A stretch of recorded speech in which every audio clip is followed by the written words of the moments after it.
La première, c'est ce rapport des médiateurs qui quand même donne une indication tout à fait claire, qui jusqu'à présent avait été volontairement éludée, c'est la rénovation de Nantes Atlantique. Les autres raisons, c'est que évidemment, Nantes Atlantique n'est pas saturé, loin s'en faut. Il y a des aéroports qui font 4 fois plus de passagers avec les mêmes configurations au niveau des pistes. Il n'y a effectivement pas plus de danger à survoler Nantes, même si les choses peuvent nettement s'améliorer, que bien d'autres capitales en France et en Europe. Il y a un problème du bruit où l'État n'a pas fait son travail pour protéger les habitations les plus proches. Et il y a aussi, et surtout, que même si par impossible il fallait déménager de Nantes Atlantique, le choix de Notre-Dame-des-Landes fait dans les années 70 ne rentre plus dans les schémas écologiques de notre temps, puisque c'est une zone humide, c'est un espace à protéger, et c'est un mauvais choix de site, même si on devait déménager, c'est pas le bon. Alors sur la question de la ZAD, c'est plutôt la question des zadistes, parce qu'il y a des zadistes, parce qu'il y a eu un projet d'aéroport. On ne peut pas évacuer la ZAD. Évacuer la ZAD, ça voudrait dire que les paysans qui sont là depuis toujours, les habitants historiques qui sont là depuis toujours, on leur dit de partir. Non.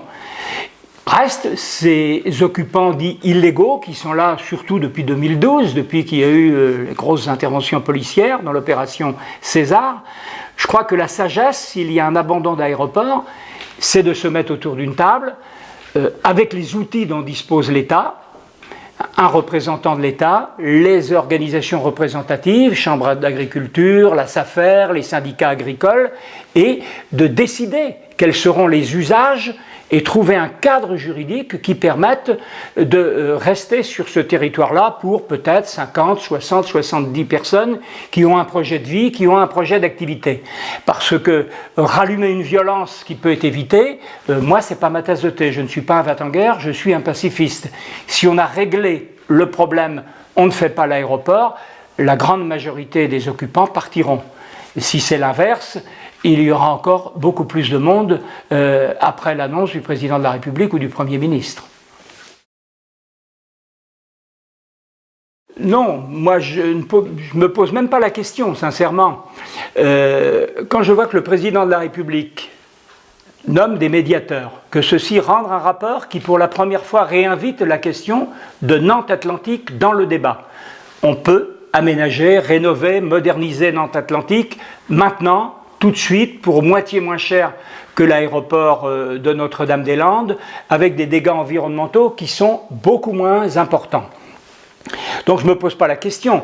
Je suis convaincu que le président de la République ne pourra pas, sinon à quoi bon nommer des médiateurs et de leur demander, comme il l'avait fait dans l'audit devant le WWF de Pascal Canfin, d'étudier toutes les alternatives. À quoi bon nommer des médiateurs qui lui donnent une indication claire et de ne pas en tenir compte? Donc je ne me suis pas posé la question. Après, s'il y avait quand même la deuxième partie de la question, qui est la question de la ZAD, enfin, je viens d'en parler tout à l'heure, et une intervention violente, évidemment, ça ne me plairait pas, parce qu'on peut l'éviter. Moi, mon engagement politique, c'était de considérer que dans la configuration politique qui existait pour l'élection présidentielle, Emmanuel Macron était celui qui me plaisait le mieux. Je ne suis marié avec personne, ni avec En Marche, ni avec un autre parti. J'ai toujours été libre, syndicalement et politiquement. Donc, pour moi, ce n'est pas une question, quoi. Voilà. Si j'ai des choses à apporter dans les groupes de travail pour les marcheurs, je le ferai sur d'autres sujets. Si la question de Notre-Dame-des-Landes n'est quand même pas la question des problèmes de tout le pays. Il y a tellement d'autres problèmes. Donc voilà. Donc je ne me suis pas posé la question de mon départ, parce que je pense que le président de la République abandonnera le projet.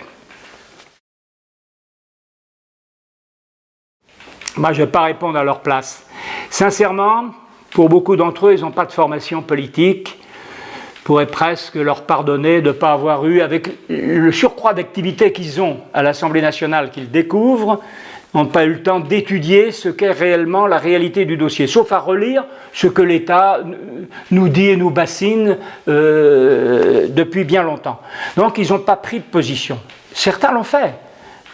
Comme le député de la 5e circonscription, celle de Notre-Dame-des-Landes, avec l'invitation à brûler sa carte d'électeur, et y compris la sienne. Je suis vraiment stupéfait d'entendre un élu de la République, marcheur de surcroît, qui invite les citoyens à brûler leur carte électorale parce qu'une décision du président de la République qui lui a permis d'être élu ne lui conviendrait pas. C'est pas. Dans ce cas-là, s'il le fait, il faut aller jusqu'au bout de la cohérence et il faut démissionner de son mandat de député, il y aura une élection partielle. Il faut être cohérent dans la politique. Pour les autres, dans la mandature précédente, il y avait un seul député sur 10 qui était opposé à l'aéroport, c'est François de Rugy. Il y en a un peu plus aujourd'hui, même s'il ne se prononce pas. C'est un léger progrès, puisque les 9 socialistes qui étaient élus par le passé, plus l'élu de la Baule, étaient favorables à l'aéroport. Mais la question de la médiation, c'est pas on fait une médiation, on demande à la mission de médiation de nous donner un rapport, et ensuite c'est les députés qui décident. Donc les députés marcheurs devraient, à minima, dire il y a une position qui est celle d'Emmanuel Macron, nous soutiendrons la position qu'il prendra en fonction de ce que diront les médiateurs, plutôt que d'essayer de dire ce que dit le député Yves Daniel ou d'autres députés qui essayent de s'exprimer. C'est le minimum syndical qu'ils devraient essayer de faire, de mon point de vue.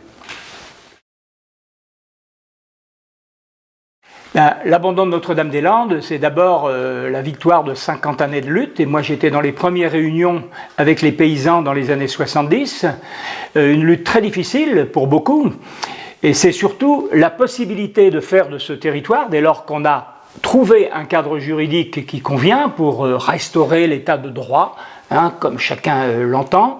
Ça, c'est tout à fait possible de faire une agriculture paysanne, de regarder comment les usages des terres peuvent fonctionner. Il y a eu des idées qui ont été émises par Mathieu Orphelin, député de La République En Marche, et José Bové dans une tribune.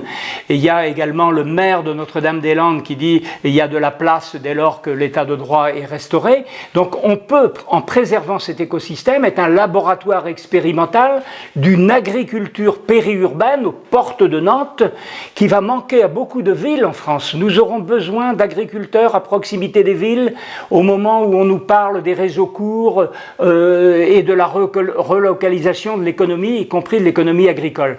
Donc il y a des gens qui ont une intelligence intéressante à Notre-Dame-des-Landes, qui travaillent sur ce sujet-là depuis longtemps et qui sont prêts, dès lors qu'on leur en donne la possibilité, à rentrer dans un cadre juridique à inventer, comme ils l'ont fait au Larzac, et que ça fonctionne très très bien. Donc moi je ne suis pas inquiet, je pense qu'on protège l'écosystème, et un des bocages absolument merveilleux qui reste sur la Loire-Atlantique, à faire des choses intéressantes sur Notre-Dame-des-Landes. Ça en sera terminé, et des questions des zadistes avec les images de 2012 qui passent encore en boucle, seule fois où la police est intervenue sur les chaînes de télévision parisiennes. Ça, il faut que nous sortons de ça, qu'il y ait à Notre-Dame-des-Landes quelque chose qui soit positif. On a mené un combat, il était légitime, et demain nous construisons quelque chose qui doit être une vitrine attractive, y compris pour ceux qui doutaient de la pertinence de nos arguments.